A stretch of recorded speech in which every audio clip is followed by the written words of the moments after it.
How to turn off AI features in Gmail.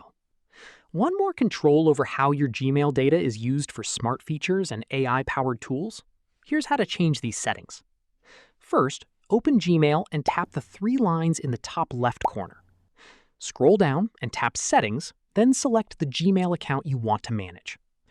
Look for Data Privacy or Smart Features and Personalization, depending on your device and account.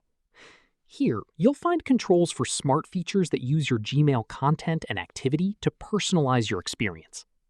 If you don't want these features, turn off smart features in Gmail, Chat, and Meet. This can disable features such as Smart Compose, Smart Reply, and certain personalized Gmail features.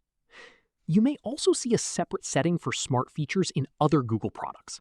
Review this option as well, and turn it off if you don't want your Gmail content used for personalization across other Google services. Also, keep in mind that Gemini features and smart features are not the same thing, and simply seeing "Help me write" does not mean every email is being automatically analyzed by AI. Gemini can use relevant email content when you use its features, such as drafting or summarizing emails.